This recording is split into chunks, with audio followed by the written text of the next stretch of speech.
Hey everyone, John here. If you hear a little noise there's a fan. Sorry about that. But yeah, I thought I'd talk about the Season 2 premiere of the hit Disney Channel series, Andi Mack. The episode is called, apparently the title is, Hey, Who Wants Pizza? I just read that on the TV. Or was it Hey, Who Wants Some Pizza? One of those two. Anyway, so yeah, I wanted to give my thoughts. I've talked about this show before, I enjoy it. Not quite as much as I liked Girl Meets World, but in some ways it's kind of better. But anyway, let's get on to this episode. If you haven't seen this show before and you haven't seen this episode, you're not going to want to watch this because there's spoilers for the show and the episode, and you're probably not going to follow it anyway. Okay, let's get to it.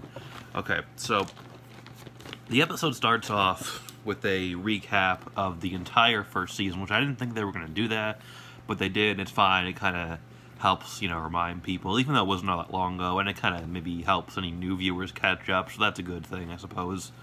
Now, the start here is that it picks up, right where the last episode left off. Andy and Bowie want Bowie to propose to Bex. They found that ring that doesn't belong to them, that they're kind of, almost in a way, stealing, but whatever, it's not important, I guess. Yeah, it's literally just the day after the last episode left off, which is an interesting way to do. You don't have to have the summer in between with a lot of these shows. They can kind of just do whatever they want. They don't have to be it starts in September, it ends in May. They just kind of do whatever.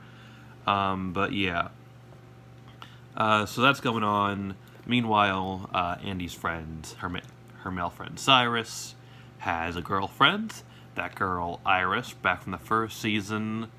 When did that happen? I don't know. It's kind of weird that it's kind of just something that's there, almost kind of like they need it to create the later conflict, which I'll get to in a minute. But don't worry, I'm going to say good things about this episode. Just give me a minute. Okay, yeah, so he's back with this girl, Iris, who is kind of just like a female version of him in a lot of ways, and they would be good together except for the one problem, which anybody who's been following some news with this show recently, you all know what that is. Once again, I'll get to that in a minute. But basically, so Bex, Andy, and Bowie, they're kind of hanging out at the house, watching the place while Andy's parents are away. I'm sorry, her grandparents, that is, who she thought were her parents her whole life. That's Celia and Pops, we'll call them. Yeah, so they're away. They come back, and there's actually this funny scene where there's kind of this little conflict between Celia and Bowie, where he's changing some things in her house, some of the stuff with her plants. It's a funny thing. There's actually a number of good funny things in this episode, but it's one that has a good story too. Now, when we first see Andy and Jonah in this episode, they're still kind of not getting along, I guess is the best way to put it, from that kind of falling out that they had towards the end of season 1, which, like I said, if you've watched the show, you should know what that is. Now, but they're not really at this point where they're hating each other or anything. They're just kind of, not really friends at the moment like they sort of were at one point. And there's actually this really sad little moment where Andy goes and gives back the bracelet to Jonah that she made for him. I'm sorry, Jonah gives that bracelet back to Andy that she made for him and gave to him towards the beginning of season 1, and that's kind of a sad moment. He says, I don't deserve it, which kind of symbolizes, the whole thing with how their friendship at the moment is no more whatever kind of friendship it was. Yeah, that's a good moment. I think they went to commercial after that. By the way, there's a lot of commercial breaks in this episode. This is an hour-long episode, which is the first one the show's ever done. And I swear there were I don't know, 7 commercial breaks. It seemed like way too many. But I don't know, it might have been even more than 7.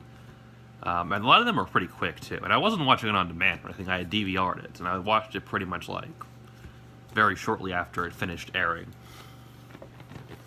But Jonah invites Andy and Buffy and Cyrus to the party they're having for their Frisbee sports team.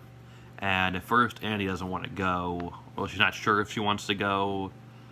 But then she has a talk with Bex about it, and they do that kind of clever little thing, which I've seen on different shows before, with the coin flip. See, basically what it is that Bex has her flip the coin, heads you go, tails you don't. And it lands on tails, and he's like, I want to say go. And then, so Bex is like, well, you're going.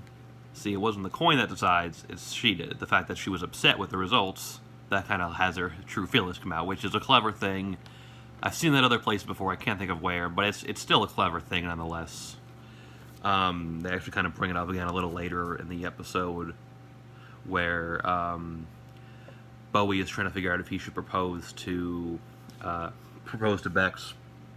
They don't really show what happens in that scene, though. So, anyway, Andi ends up going to the party with everyone, and basically, she sort of ends up kind of getting to this point where Jonah lets her know that he likes her, and it's like maybe the start of a relationship with them, possibly. And then you see Cyrus and Buffy are watching, and Cyrus gets this kind of sad look on his face, and it's like, he's jealous, and like I said, if you've been following news with the show, you should know Cyrus is gay. And he's actually jealous because he likes Jonah, of course. Now, then we go to another commercial, and we come back, and then we get the best scene of the episode. It's this great scene where Cyrus and Buffy are sitting at the Spoon, the place they hang out. That's the name of it, the Spoon. And he comes out to her, basically. She sort of figures it out, and he opens up about it. And it's a really emotional scene. The guy who plays Cyrus, whose name I don't know right now, he does some really good acting with it. Very effective, very genuine. Kind of shows the struggle that he had to go through to open up like that and be honest about it. Great scene. The only thing, part of me really kind of wanted them to just, at some point, if not in that scene, but at some point later in the episode, just say the word gay. Like, it's kind of a big milestone. I think it's the first time a Disney Channel show has ever had a main character on a show be gay. And if they had actually said the word gay, that would have had them have something over Good Luck Charlie and also the Loud House. Although with Loud House, it's not really gay. I guess it's bisexual, but similar idea. They didn't quite say it, but I guess you can argue it's kind of a more of a subtle way to do it, so it works. And it's definitely good to see something like that in kids' shows. Kind of, helps to normalize for kids and let kids know, like, hey, it's okay. There's nothing wrong with it. So it's good. Yeah, but a very powerful scene.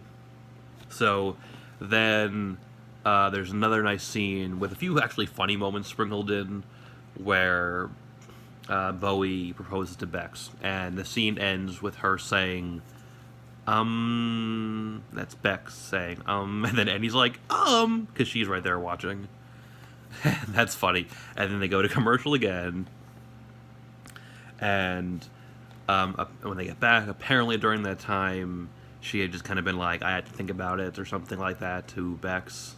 I'm sorry, Bex said that to Bowie, and he's like really thinking, she's going to say yes. She just has to, think about it a little bit. But at this point, it's like, she's going to say no, isn't she? Especially since, like, okay, Bowie, they didn't add him to, like, the main cast of the show. He doesn't appear in the opening credits, so it's like, he's not going to be around much longer. And it eventually turns out, she tells Andi, like, no, I made my decision, and I'm going to say no. Doesn't say why, but we're going to get to that in the next episode.